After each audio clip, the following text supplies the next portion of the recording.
Welcome back. We are at module 2, and in this module, we are going to be talking about identifying your sleep disruptors.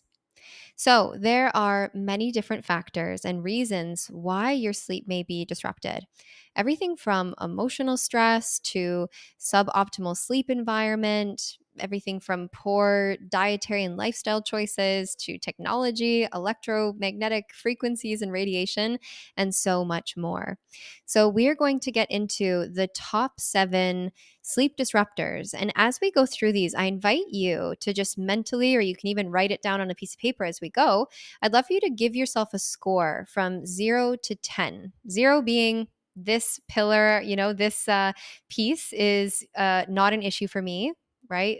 Maybe it's stress, emotional stress as a sleep disruptor. And it's clearly not you. Give it a 0. If it's like, yep, I'm about halfway there, that's probably a big sleep disruptor for me. There's a lot of room for improvement. Give yourself a score of 5. And if you know that it's just like, yeah, this is for sure what's going on for me. I know I've got to work on this area. Give yourself a 10. So 0 being not an issue, 10 being, yeah, I got to work on this, to identify, and give yourself a visual score as we're going through each 7 sleep disruptors so that you can really understand for modules 3 and onward which areas you'd really like to work on, and where is the lowest hanging fruit for you to really start seeing results when it comes to optimizing your sleep. So, the very first sleep disruptor, this is a very common one. It is emotional stress. So much of the sleep issues that we face is mental and emotionally related, right? Especially if you're the kind of person and the kind of sleeper that when you go to lay down at night and you close your eyes, that's when you get a flood of thoughts and I've got to do this and oh, I forgot to message them today and I've got to take care of that and oh, I have to remember that. So if you are noticing that that's you, number one, you're human. And of course, we're all going to have busy days. We're all going to have moments like that where we're feeling, tired all day and low energy. And then we hit the bed and all of a sudden, our mind is like zing and it's hard to fall asleep. So emotional stress, so that can be psychological stress, just even from the busyness of your day, all of the responsibilities that you have. There's so many things out there, financial pressures and stresses, things going on in your relationships, things with family, worrying about your health, whatever it is. So that can be things of the present, stressors going on. Second can be things from our past, right? So past traumas or experiences from your past that may be still holding on or stuck or trapped inside of your nervous system. So by the time, we go through our full day, maybe we feel a little bit tired around 8, 9 o'clock, but as soon as we lay down, if we're getting this flood of, thoughts and stresses and worries and concerns or memories from the past, then we definitely want to be taking care of this pillar. And then finally, it can just simply be, overwhelm and stress from the busyness and fullness of your day. So we'll get into exact practices and protocols for how to work on emotional stress and optimize this area by module 3. But give yourself a score 0 to 10. How much of an impact do you feel that emotional stress may be having on your sleep? Okay, the second sleep disruptor is suboptimal sleep environment. So, the environment in which we're sleeping matters. Everything from the temperature of our room to the humidity level in our room. Everything from light pollution, right? Light coming in through your curtains or your windows, or light from air conditioning units or your cell phone, your monitors in your bedroom, right? That's light pollution. It's disturbing your sleep. Noise pollution, right? Are you hearing the busy street outside? Are you hearing, noises from the neighbors or whatever it might be? That's a big sleep disruptor. And then, as well as air pollution. So, if you're not using an air filter, if you don't have air purifying plants inside of your bedroom, if you're sleeping with all the doors and windows closed and locked, which sometimes we don't have much of a choice, then this can be a contributing factor as well. And then, as well, distractions. So, ideally, our sleep is a sacred space. It should be only for two main things: for sleep and rest, and for sex and pleasure. Those are the only two things that should be for the bedroom. So, if your room is full of distractions and non sleep related things, so if you've got your desk or your computer or your workstation in your bedroom, or if your exercise equipment and your yoga mat is in the bedroom, or what, you know where I'm going with this. But yeah, if you have a lot of distractions, or if your room is really just cluttered, you've got things all over the place, if you walk into your room and you feel a sense of stress, tension, overwhelm, distraction, if you don't walk into your room and feel anything but uh, calm and peace and at ease and relaxed, then it's a pretty good sign that you have a suboptimal sleep environment. And that's something to look at. And then the final thing that I'll add here is that if you have if your bedding and your sleep environment where you actually sleep is not as optimal as it could be. So if you have an uncomfortable mattress, is it too hard or too soft for you? Right? Are springs poking into your back? How's your bedding? Is it breathable or is it synthetic? Right? We want nice organic, and we'll get into optimal um, beds and linens and all of that. But yeah, do you feel like maybe your actual sleep products, like your mattress and your bedding, is causing that? So if you're ever waking up in the night feeling hot, it can be that just your bedding isn't breathable and it's going to be waking you up throughout the night. Okay, so that is suboptimal sleep environment. Give yourself a score 0 to 10. 0, not an issue for you. Everything's good and perfect. 10 being, yeah, I know that I've got to work on this. And maybe somewhere in the middle being, yeah, there's room for improvement.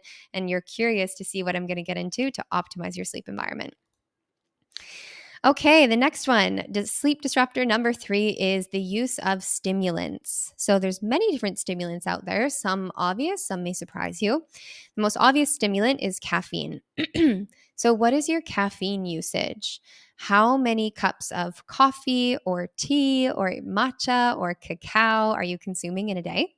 And by the way, I'm not anti caffeine. I'm not going to tell you to quit drinking coffee, but I do ask you to be wise about it, as your caffeine usage may be contributing to your sleep issues. And then it's just a chicken or the egg situation where, of course, your sleep is disturbing your energy levels in the day, so you're reaching for more coffee and caffeine and stimulants, and then you're kind of zapped throughout the day, and it just kind of is that vicious cycle.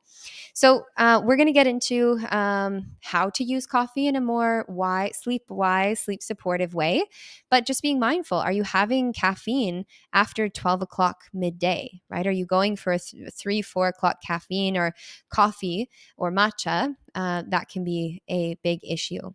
Okay, alcohol as well. So alcohol is kind of a weird one because alcohol, can make people feel sleepy, but alcohol also depletes all of the nutrients that are needed to produce melatonin, which is our sleep chemical. So while it can make us sleepy, it can also deplete all of the reserves of nutrients that are needed for us to feel relaxed, to be able to fall asleep, and to sleep optimally. So that is a sneakier one there. Alcohol. Are you consuming alcohol, more than 1 to 2 drinks per week total? That can absolutely be a contributing factor to sleep issues. Are you smoking? Right? Of course, smoking and nicotine is a stimulant, and that absolutely can cause issues with our sleep without a doubt. That chemical exposure affects our neurochemistry, our body's ability to produce things like serotonin, our happiness daytime chemical, melatonin, our sleepy evening time chemical disturbs that, as well as there's several medications. So I would really be looking into, if you are on any medications, whether prescribed daily medications or medications that you reach for sometimes. Tylenol, ibuprofen, those kinds of things. And I would really do a good search and see, is there any side effects of it, being a stimulant of any sort, or can it be contraindicated when it comes to sleep? So that is the use of stimulants. Okay, one more for this lesson before we split it up into the next lesson, and we'll go over the last ones. So, the fourth sleep disruptor is dietary factors. So, if you are experiencing any level of nutritional deficiencies, whether you know about them or more likely you don't know about them, maybe you've done a blood test, maybe you've checked your B12 or your iron or your vitamin D, maybe your magnesium, but a lot of the other ones aren't commonly tested for. So, it's most likely that you wouldn't know that you had a nutritional deficiency. How's your eating habits, right? There's certain things. Are you eating your dinner, an hour or 2 or even 3 hours before you sleep? So you're trying to go to sleep at night with this big heavy meal in your stomach, and it's harder to fall asleep. So making sure, of course, that we have a well-rounded diet, noticing, okay, how many times of the week do you eat out? Are you eating out, you know, once a day, twice a day? Are you eating out, once or twice a week? Just allowing this to influence how you see your diet and your nutrition. So, anything from nutritional deficiencies to poor eating habits. So, of course, the foods that you eat, if you're eating more processed foods or foods from restaurants, even the healthier restaurants, of course, they're using 9 times out of 10, they're using seed oils and inflammatory oils, and that impacts oxidative stress and our sleep wake cycle.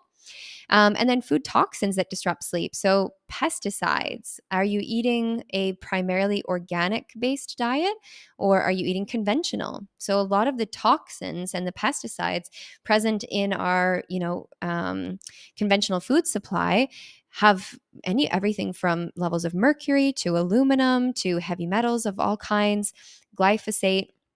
And all of this has an impact on our nervous system, which has an impact on our sleep and our body's capacity to regulate the sleep wake cycle and our daytime brain chemicals and our sleep time chemicals. So that's an impact. Blood sugar imbalances. This is a big one. You probably wouldn't know if you had blood sugar imbalances unless you have tested or you've been diagnosed with diabetes or whatnot. But this is something that is so huge. And with so many of my clients, often blood sugar imbalances don't show up as you knowing that, but rather as anxiety.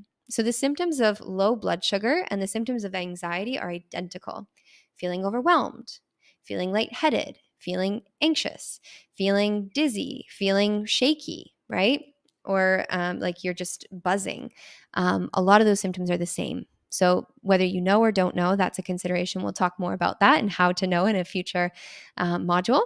So, these are the first four of seven of the most common sleep disruptors. So, make sure you've gone through, given yourself a score for all of them. So far, again, we had emotional stress as number one, suboptimal sleep environment, number two, the use of stimulants, number three, and dietary factors, number four. So that's all for now. I'll see you back for lesson 2 in a moment.